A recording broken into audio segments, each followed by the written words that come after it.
Distinguished guests, ladies and gentlemen, the Czech Republic, the European Parliament, and the European Jewish Congress are honored to welcome you to the 4th International Forum, Let My People Live.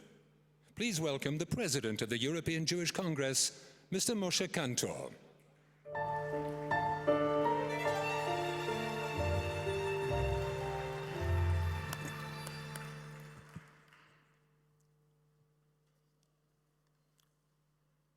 Honorable participants of this assembly, ladies and gentlemen, on behalf of the European Jewish Congress, I wish to express our deepest gratitude to President Zeman for hosting the 4th International Let My People Live Forum the day before the 70th anniversary of the International Holocaust Day.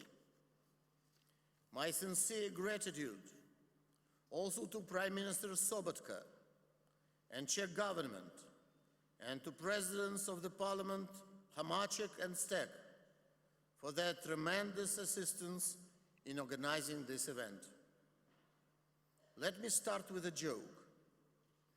During a heavy storm, one Jew remained calm in the vessel.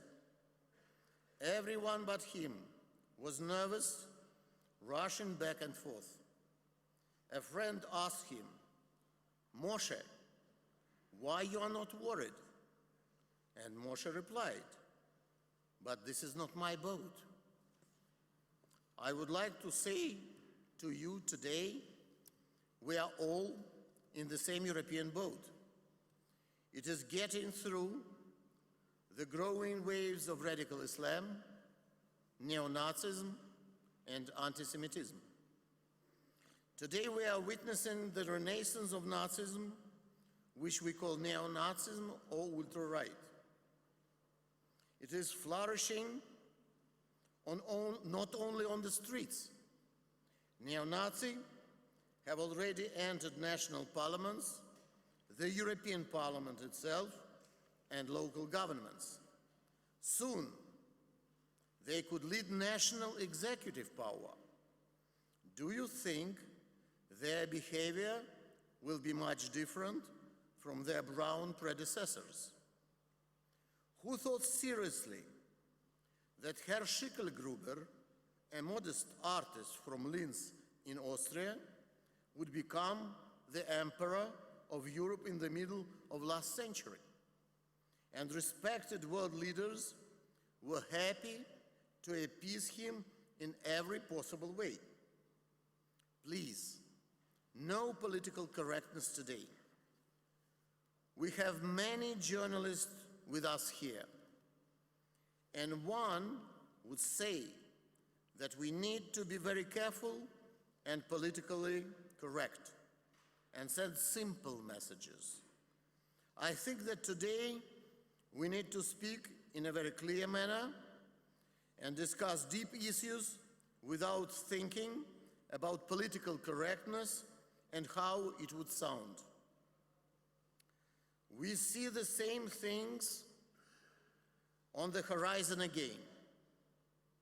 I'm absolutely sure that tomorrow, when ultra-right and neo-Nazi lead governments, they will immediately force us to forget about tolerance and political correctness, just the day after tomorrow. Now about radical Islam or jihadism. Neither Islam as a religion, nor the global Muslim community, the Ummah, can be held responsible. 99% of Muslims are normal, law-abiding people who never think of prosecutions, pogroms, or murders. Islam is their common denominator. It is more than a religion. It is a crucial factor of identity for more than 1.5 billion people. Our Muslim neighbors have come to Europe to stay forever. Only our common enemies, neo-Nazi can talk about finding a solution to make them leave Europe. Radical Islam is the force to blame. The features of this phenomenon are well known.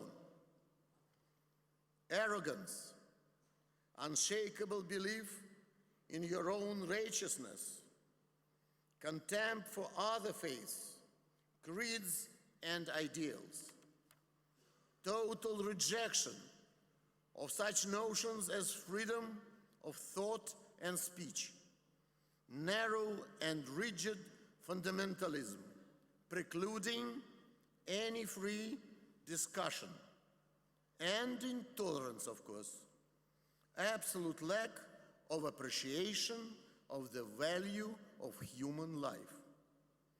The background of Nazism is quite different. But if we try to feel the atmosphere, the spirit, if we compare the general approach to human values, we will be struck by the horrible similarity. Yes, in certain vital aspects, jihadism is very close to Nazism. One could even say that there are two facets of the same evil. Let us remember that Osama bin Laden created not only infamous Al-Qaeda, but also the World Islamic Front for the jihad against Jews and Christians.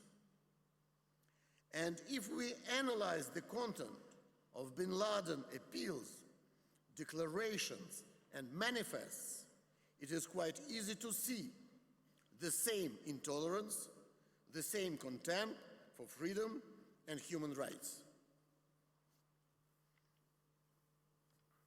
Are these intolerance and ruthlessness directed only against Jews? No, by no means. If history teaches us anything, it is this sad axiom: those who start with hunting down and killing Jews invariably continue with discriminating, suppressing, and finally murdering everybody who disagrees with tyranny, suffocation of freedom, oppression, and humiliation. About anti-Semitism itself, one of the dear fairy tales constantly repeated by anti-Semites is that Jews are too rich and too influential. Almost 75 years ago, Simon Dubnov, an outstanding historian who was killed in Riga ghetto, pronounced the powerful formula: those who hate Jews always love their money. For me as a businessman, it is a very clear issue. We believe in creating jobs, paying taxes, making investment, everything that makes economy flourish. But look please at the chart behind me. We have compared the growth of the European economics and the level of anti-Semitism. The correlation is obvious. Only 3 times in history, GDP went below 1%. Before the World War I, World War II, and just now. Economic recession leads to the increasing harassment of Jews. The logic is trivial. Funds and assets are needed. And today, these curves go apart again. The threatful warning. And another fact: current relative scale of Jewish immigration, see please the yellow curve, from Europe is close to the level of mid-1930s. Current exodus of Jews is caused by 2 reasons: economic pressure, like in Hungary and Greece, and threats from radical Islam.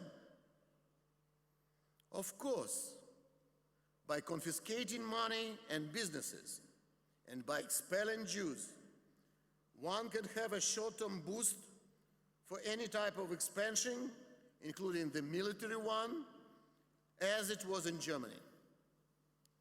But it destroys the integrity of economics, built over centuries and based on a very high level and reliability of human capital, because nobody can find more law-abiding people than Jews living in Europe for 3,000 years, with basic Talmudic rule: the law of the country is our law.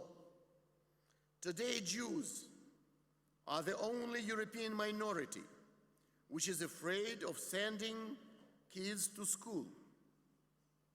Interesting fact: the thickness of iron door at the preparatory school of my small kids is 25 centimeters. Not every mother can open such a door without someone's help. In response to my complaint, Federica Mogherini said, "Europe, where parents are afraid to send their kids to school, is not Europe anymore." But not everybody has such a deep understanding. Nothing can compensate for the lack of foresight demonstrated by democratic leaders. And what are many of them to blame for today? Short-sightedness, certainly, but not only that. The fear that being called an enemy of freedom, tolerance, political correctness, and human rights. For some people, it is easier to turn a blind eye to violence and barbarity than to risk being accused of opposing multiculturalism. Maybe because of that, we are a bit late. I have felt a smell of violence in the air of European cities. I have heard slogans: "Hitler was right," "Jews go to Hatta." I've read on the walls, "Close Guantanamo and reopen Auschwitz." But Europeans remained in comfort arrogance. The tragedy, terrible tragedy in Paris happened. My heart is, of course, with those who are marching against terrorism and violence. But my mind understands that solidarity alone is not enough. We need a strong action plan. That is why we are invited journalists here, lawyers, and of course, our respected guests, legislators. We believe in this powerful strata of civil society. We believe that responsibility, democracy, and law can prevent the unthinkable. I very much appreciate your coming here and willingness to discuss the issues in a concentrated manner, and please, without political bias. Tragedies in Paris, Brussels, and Toulouse are visible implications of the deep structural problems embodied in European society. Radical Islam, imported in our democracy and spewing forth in violence and murder. Multiculturalism is tragically giving birth to monocultural ghettos. An era of mass and instant communications and mass migrations and changing populations with very little or even no control. And finally, a media conditioned by sensation and instant profit rather than social responsibility. I claim that Europe is at the edge of new Middle Ages. Today, totalitarian doctrine openly destroys the continent's Judeo-Christian values as it did 70 years ago. That is why we have prepared our homework, the detailed and practical azimuth map, which is the same as roadmap, but the steps which should be undertaken parallelly, simultaneously, and model law and declaration, which speakers of parliament are proposed to sign. These three documents were elaborated by top experts for many years and complement each other to counteract the threats of radical Islam, neo-Nazism, and anti-Semitism in Europe. They are not easy documents, but I think we don't have light-minded people here. Please support our mutual initiative by real, honest, and concentrated discourse. Thank you.